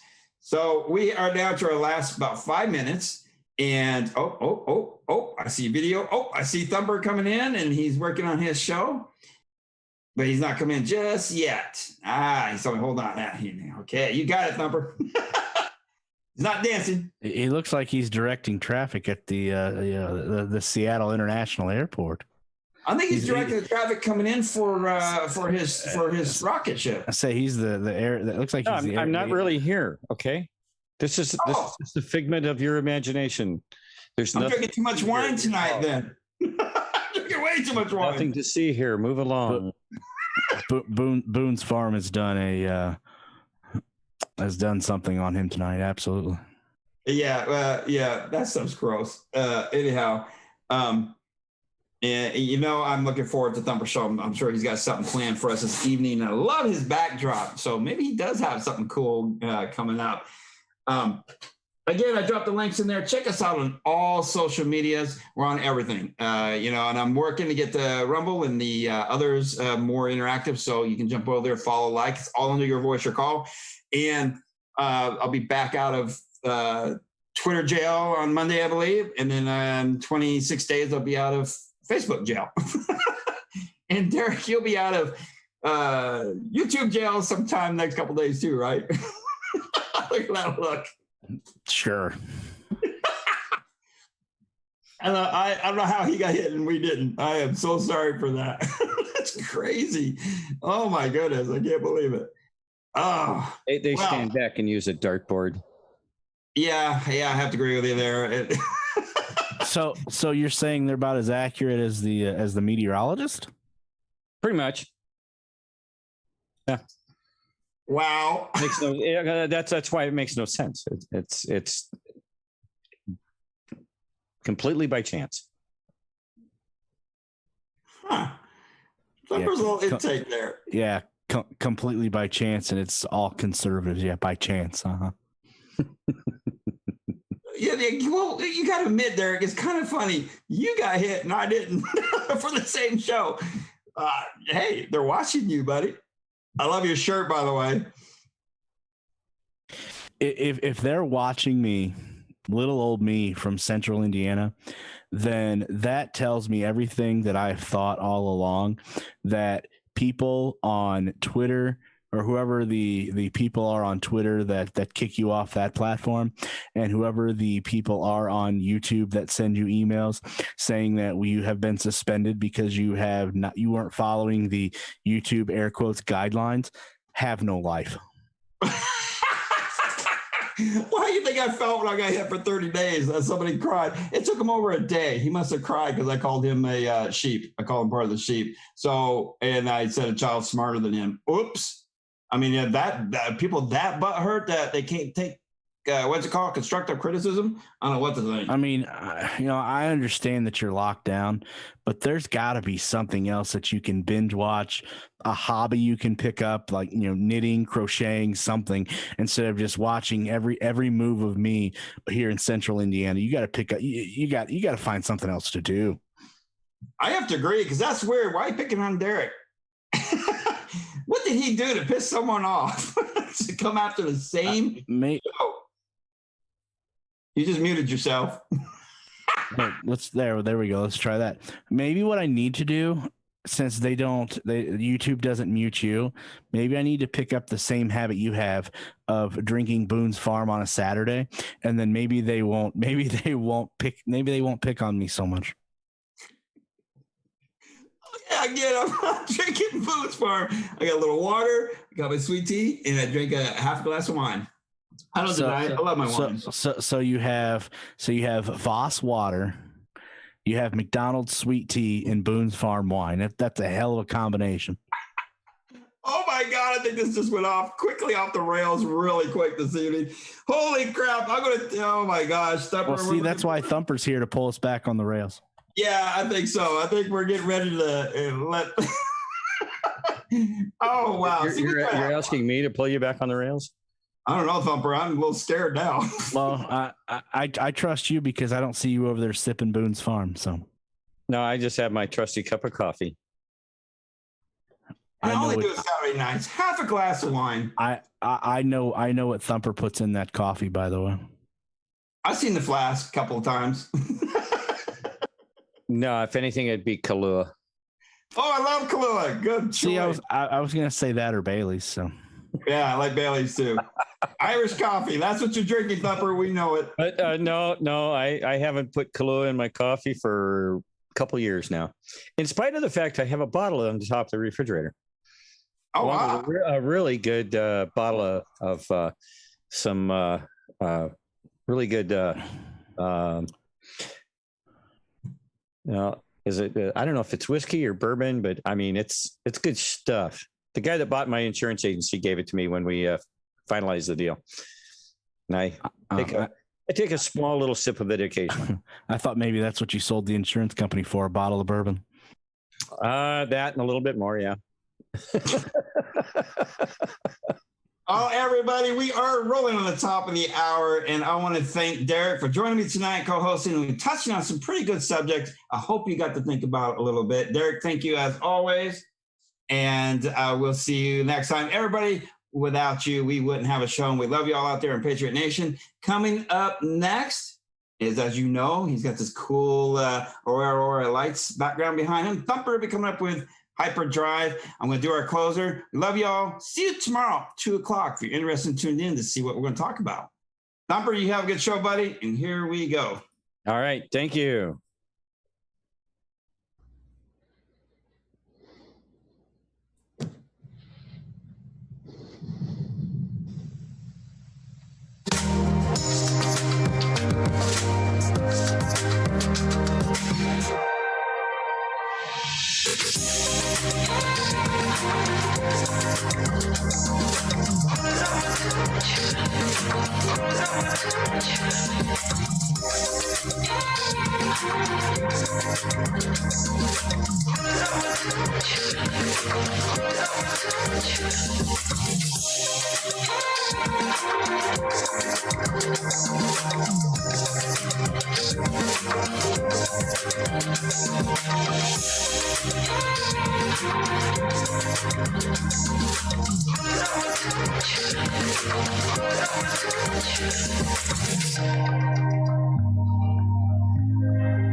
All right, ladies and gentlemen,